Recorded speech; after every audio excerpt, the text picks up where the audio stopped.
West Virginia has begun play in the Phil Knight Legacy Classic Tournament out in Portland, Oregon. They come off their first-round game, 80-68 loser to the Purdue Boilermakers, and they're getting ready to play their next-round game against Portland State. We will look back and recap the loss to Purdue. Paul and I will talk about what went wrong and what the Mountaineers can do better against Portland State if they want to pull out a victory.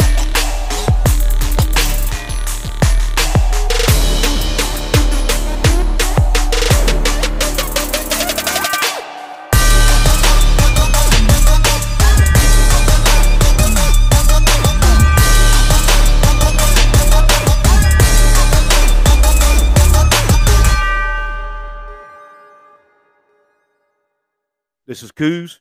And this is Mountaineer Paul. And we present to you Hoops from the Hills.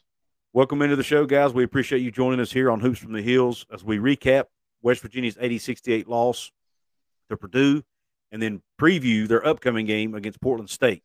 Before we get started, I want to have you tell everybody where they can find you at on YouTube and on Twitter and everything else. Yeah. At Paul Mountaineer, which is just the name on the screen reversed on Twitter.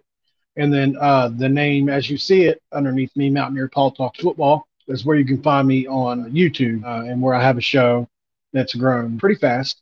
I'd like to grow to another 500 people so we can get this thing rolling. Yeah, go check out Mountaineer Paul Talks Football, and then you can find me on my other channel, Couz's Corner, also on YouTube, and then I'm at Twitter at Couz206, at COUZ206. You can see it scrolling along the bottom of the screen there, along with Paul's name as well.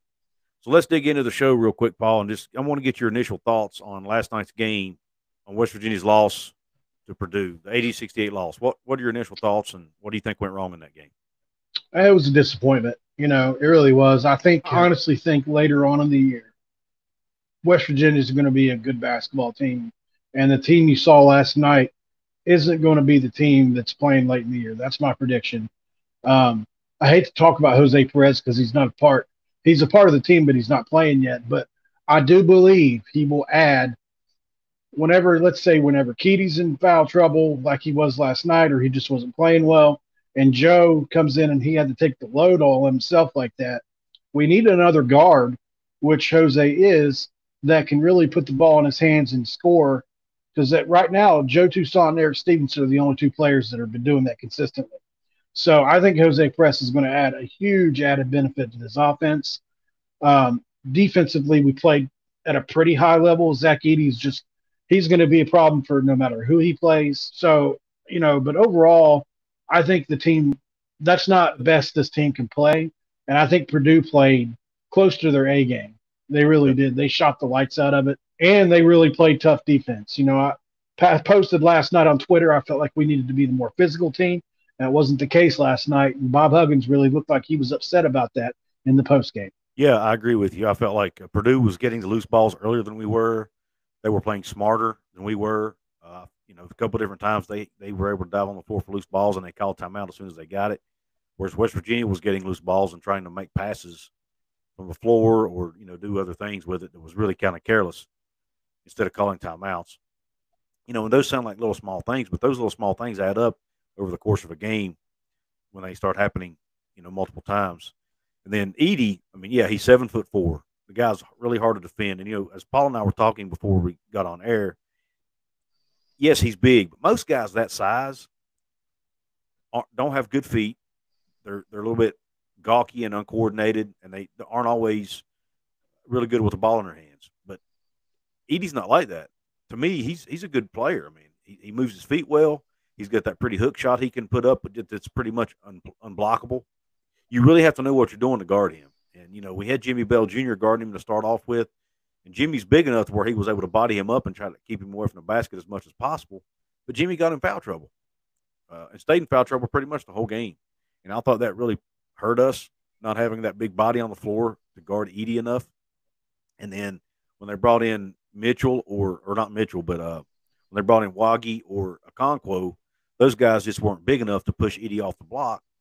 So they were having to try to front him. And they did okay at it at times. Personally, I would have liked to have seen them use that approach the whole game instead of just the second half. I think fronting him and try to prevent him from getting the ball in the first place is really how you how you guard a guy like that. And then also the ball pressure. They didn't put enough ball pressure on the point guard at times. to prevent that entry pass into him. If you can prevent the pass into him, it takes a lot of pressure off of that forward that's trying to guard him and keep him off the block. It was a really ticky-tack type game that was called last night.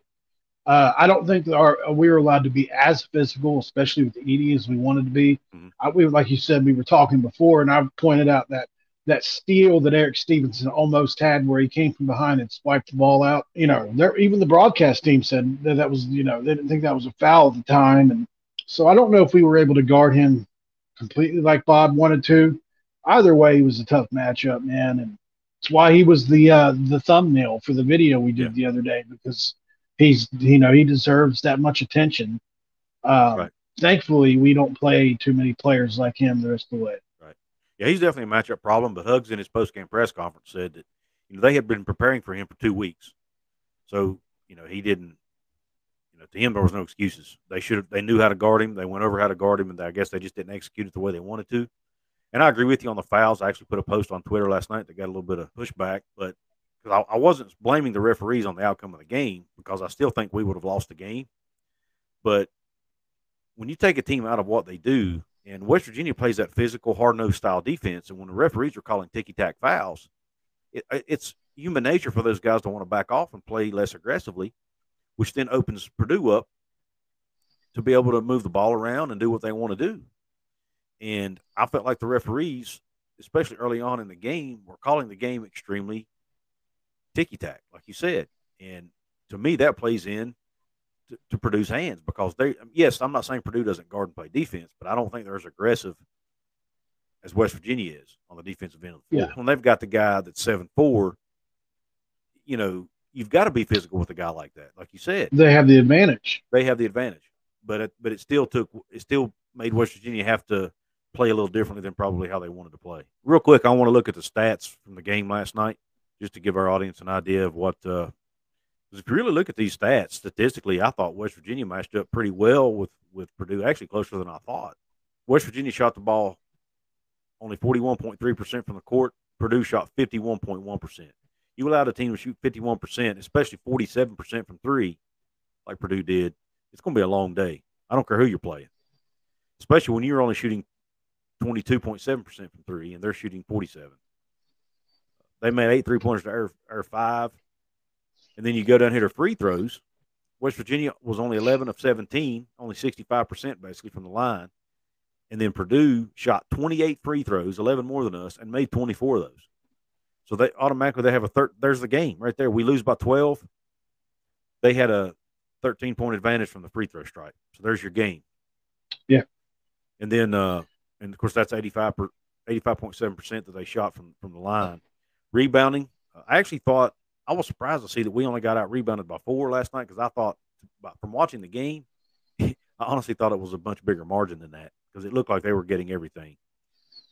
But what was staggering is the defensive rebounds.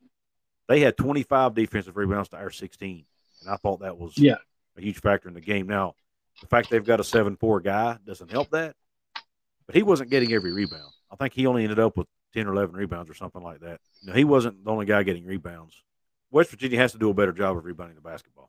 The reason we had more offensive rebounds is because our guys know when you play with somebody a lot, you realize how the trajectory of their ball and how it's going to bounce off. And so you have the upper hand. Like a guy like Keedy Johnson, if you pay attention, his balls usually miss a very specific type of way. Mm-hmm. So it kind of gives you some insight on where to be when you're rebounding. I think it has a big thing to do with why we won the offensive rebounding battle. And plus, we all know Bob Huggins and his staff teach that. They're huge on offensive rebounding. So yeah, inside and opposite. They make it a big focus. Yeah. When you look at assists, Purdue had 15, West Virginia's 12. Steals was West Virginia actually had the advantage in steals, 9-6. Purdue had 3 blocks to West Virginia 0, and obviously, we all know why that was. Total turnovers, Purdue 18, West Virginia only 12. So West Virginia won the turnover battle. Fouls, only 3 more fouls than them, but theirs were shooting fouls is the key there. That's why they shot so many more free throws than West Virginia did. Our fouls were usually taking a charge or something like that, and theirs were in the act of shooting. So they were getting free throws almost every single time. and I thought that played a huge factor in the game too. And then, of course, the largest lead, Purdue led it by as much as 14 at one time. West Virginia never led in the game. They did cut the lead to 4 late in the second half at one time, and I thought they were going to go on a run and make a comeback. And then we ended up, I think, committing a turnover or something happened, and just the momentum just swung right back into Purdue's favor, and they ran from there. But out of those stats, Paul, what was most staggering to you? Oh, it's the defensive rebounding and probably the free throws made. There's a couple you could point to, but I'll go with free throws made. To shoot 85% from the line as a team, it's right around 12, 13% higher than what the national average usually is. So that's a huge deal. And at one point, they were, I think, 14 for 14 from the line or 18 for 18 from the line or something ridiculous. At one point, they hadn't missed, and it was into the second half. Those are stealing possessions, man. A lot of those fouls I felt like were ticky-tack, so it just makes it hard to come back, especially when the guys you're playing against don't miss from the free throw line. Right. It's wild. Yeah. And before we stop in this segment and go into the Portland State game, I want to make sure I give credit to Purdue. As a fan of West Virginia, I always, obviously it's human nature to want to focus on your team, but Purdue played a really good basketball game last night, and I don't want that to get lost. They are a good basketball team, and I think they're going to beat a lot of people. They could potentially make a deep run into the tournament in March. I really like Edey. We all know that, but I really like Braden Smith. I think he's a really good player at the guard position. I really like the way they move the basketball around. I really like the way they play hard and hustle for Coach Painter. They shoot the ball well. I mean, I think they do. They're pretty good at everything. They don't have a whole lot of glaring weaknesses, to me, at least from watching the game last night. Now, maybe they just were playing above where they normally play. But to me, if they can play like that game in, game out, they're going to win a lot of basketball games this year. That was a Big 12 type game. It was more physical against a team that was really long. The kid Player was another player I was really impressed with that came in and was the left-handed. He was really impressive. They've got great length on the perimeter. I really thought we had length, and we do. They matched us in length. They had guys that were long and athletic. And I talked to the guy that covers them the other day, and he, Matt Painter and Bob Huggins are close for a reason. Yeah. And one of those reasons is because of coaching philosophy. All right. Is there anything else you want to say to wrap up this segment? Yeah. Don't overreact to one loss. I don't think this team is doomed because of that loss. That's like I saw some people posting. And I don't think this team is as good as it has shown in some spurts against other lesser teams. We're probably somewhere in the middle. Just keep in mind in the beginning of the year, Couz and I predicted right around that 20-win mark to this team. And I think that's where we're going to land. But don't be surprised if this team is good come March. I want to touch on I saw on Twitter last night, and actually one of them I think came from a media source. I have to go back and look. But apparently there were several players on the West Virginia team last night that had the stomach flu, and they were having to get IVs at halftime to stay hydrated. So I'm not sure exactly who those players were. Bob Huggins never mentioned it in his post-game press conference, and I didn't listen to any of the pregame stuff. But my understanding is Emmett Matthews may have been one of those guys. Trey Mitchell may have been one of those guys. But they had some guys last night that weren't feeling well. So that could have also played a role in it. They're, again, not making excuses. Huggins didn't make excuses. Nobody's making excuses. But when you're not 100% and you got guys who are, having to get IVs to stay hydrated, it could affect their performance and how much energy they can play with. And, the way Emmett played, Emmett didn't play his best game last night, and that could have played a factor in that. I don't know. And Trey Mitchell didn't even play the second half. Whether that was a reason, I don't know. Huggins said it was because of foul trouble and a matchup issue. Yeah, he still doesn't look 100% to me. Yeah, I don't know that he is either. Like you and I were tweeting last night or messaging each other. He just had surgery, 6 weeks ago?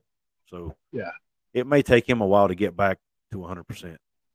Yeah, his lateral movement looks very restricted. He's a very straight line kind of guy right now, and I wonder. You can look at his old tape at UMass and tell me if he looks the same. Let's move on now and touch on the Portland State preview. Before we do, again, I want to remind everybody, scrolling across the bottom of the screen now, you'll see my Twitter account at Couz206, at COUZ206. Check Paul out at Paul Mountaineer on Twitter as well. Go check him out on YouTube at his other channel, Mountaineer Paul Talks Football. You can find me over at Couz's Corner as well, where we talk Mountaineer and Big 12 football. But let's move on to the Portland State, I should say, preview. West Virginia plays Portland State tonight, Friday, November 25th at 9 p.m. Eastern Time, 6 p.m. Pacific Time. It will actually air on ESPN News, is my understanding. They're, again, part of the Field Night Classic. And then after this game, we will play either Florida or Oregon State. Paul, what are your initial thoughts on this Portland State matchup for us? And by the way, Portland State, we're playing Portland State because they lost to Gonzaga, by the way, by a score of 102 to 78. Portland State's a team that, has had really good teams in the past. They're a team that can score it offensively. They do have that ability. And this is a team we shouldn't sleep on. They've already got one FBS win on the year. Even though they have more losses than they do wins, I think they're 2-3. I don't think Huggins will allow this team to sleep on these guys. And if anything, this is a big get-right game for the Mountaineers. We should have the low post advantage in this game. Looking at their roster, they don't have the biggest roster. So I fully expect West Virginia to come out and play well tonight. Yeah, me too. And you were talking about their size. They actually play – their starting lineup last night was 4 guards and 1 forward. Their forward's a guy who's 6'10", but he only played a minimal amount of minutes in the game. So they play a lot of guards. They're a guard-heavy team. Yeah, they love to jack it up there. They love to shoot. They do. And I was, watching some of their highlights. This is not going to be a gimme game at all. They can actually beat us. If West Virginia doesn't play well and doesn't play hard, they could beat us because, like you said, they do like to shoot it. They do have a lot of guards, and they've got some talent. They've got some talented guys. I mean, their leading scorer, Satterfield's averaging 18.2 points 18, a game. Yeah. So, I mean, they can score the basketball. They got another guy that's averaging close to that. They do. Like I said, they can score the basketball. So West Virginia is going to have to do a better job, in my opinion, rebounding the ball tonight to take possessions away from them. And I think they will. West Virginia should win the rebounding battle just for size alone, but they're going to have to do a better job of putting bodies on people. Last night I saw a lot of times the ball came off the glass. West Virginia's guys weren't bodying people up, and for that reason they weren't getting rebounds. West Virginia right now, just to let you guys know why Bob Huggins is so frustrated, West Virginia right now is 260th in the country in rebounding out of 352 teams. So we're near the bottom, and that's not going to be acceptable for Bob Huggins. And to be honest with you, if that doesn't improve, the team's going to could continue to struggle, especially when they get into playing Big 12 competition. Just to give you an example, Portland State, who we're talking about, who plays mostly guards, is 175th in the country in rebounding. So they're actually doing a better job right now rebounding the ball than West Virginia is. Now, they have probably not played as good a competition as West Virginia has, but still, they're doing a better job when you look at the numbers. Yeah, rebound is a want-to stat. It really is. There are cases where you can just be out, somebody can just be more athletic or stronger than you are. Uh-huh. Rebounding does have a lot to do with strengths as well. Yep. But at the end of the day, it's about reading where you think the ball is going to come off and going after that. So you're not always going to guess right. But if all 5 guys do it, there's going to be 1 or 2 guys that are in the right spot. Mm-hmm. Now, if a guy's like Zach Edey, that's 7'4", that can tip the ball to himself, you can't really do anything about stuff like that. But I played ball my entire life. And as a guy that's only, not that tall, 6'2.5", I rebounded well, and because I wasn't afraid to get in there and do it. Mm-hmm. But it's not everybody, especially guards, don't want to do that. Good point. And another factor in this game to me is going to be turnovers. Both of these teams forced a lot of turnovers. They both forced about 18.5 turnovers a game, and they're tied. They're actually tied at 28th nationally. I thought that was very ironic that both of these teams are tied for 28th in forcing turnovers. On the flip side, that's wild. They are both prone to turn it over some. West Virginia is 73rd in the country, turning it over 11.5 times per game. Portland State is 99th in the country, turning it over 12 times a game. So which team can protect the basketball better and which team's pressure can bother the other team the most is going to have probably a factor in who wins this game. I personally think West Virginia has the advantage there because of the length you talked about earlier. We'll have a size advantage in that department, I think, because we do have, especially Keedy Johnson, who's really long out at the top at the point guard position. So it'll be interesting to see how well these teams can protect the basketball tonight, going against each other, who both turn their opponents over quite often. And then shooting the ball. I mean, this West Virginia team definitely shoots the ball better than teams we've had in the past. But last night they didn't show that. So if they can shoot the ball better tonight, they should have a better chance. West Virginia is 39th in the country in field goal percentage defense. West Virginia is 22nd in the country in field goal percentage. So shooting the ball pretty well so far with 50.87%, whereas Portland State's only shooting the ball at 44.4%. That's good for 180th in the country. So they're way down the list when it comes to teams shooting the ball. So West Virginia should have an advantage there as well. And then on the flip side, on the defensive side, West Virginia is 39th in the country in field goal percentage defense at 37.143%.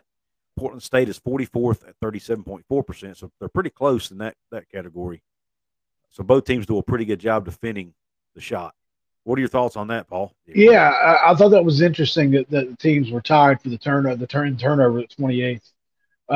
That's a high number. That's a big time number, 28th. That's something to be proud of, and I think that's something that Bob Huggins could live with. The top 30 you're getting into the best teams in the country when you're in that range in turnovers. Right. But if you go ahead and he's also talking about this, you give it right back. You get a turnover and you give it right back, and we did that last night. Yeah. We did it several times. We even had a 3-on-none where Joe Toussaint bounced the ball off his own knee. Just things like that, man. This is D1 college basketball at the highest level before you get to the NBA. You can't do stuff like that. Yeah. You can't be on scholarship at a place in the Big 12 and do stuff like that. And, while Joe Toussaint's not going to get benched, obviously, there are players on this team that will, So I think just at the end of the day, the rotation is still being tightened up. Everybody that's been playing won't be playing a month from now, and maybe one or two guys that haven't been playing as much will be. And hopefully with a little bit more chemistry for each lineup, because, in the past, Bob's played 2 to 3 lineups, that switches around based on foul trouble. As you gain chemistry with these people, usually things like rebounding numbers, turnovers, all those things will improve. This team has no chemistry, man. He's only 4 games into this, 5 games into this. And Purdue, speaking of which, had very few transfers, maybe 1 or 2 when I remember from my conversation. So they returned a bunch of dudes that have played with each other, while we are still trying to acclimate to everybody around us and still don't have what could be our best player not even on the team yet. Yeah, absolutely. I agree with you. I said from the get-go, I think this team's going to start off a little bit slower and then play better near the end of the season. The problem is near the end of the season is when we're in Big 12 play. So, it's going to be a lot harder then. But I do think that it's going to, with every game, we're going to get a little bit better and a little bit better and a little bit better as far as gelling together, playing together, building that chemistry. I mean, we only returned just over 2% of our production from last year, man. So, I mean, and that was basically Kedrian Johnson and what little bit Kobe Johnson played last year, maybe Seth Wilson. That's it. And those guys didn't play a lot down the stretch. So it was mainly Keedy. He's really the only guy coming back. So, I mean, but we've got players. We've got guys that will play Bob Huggins basketball. They play hard. They will dive on the floor for the ball. Yeah. They won't back down.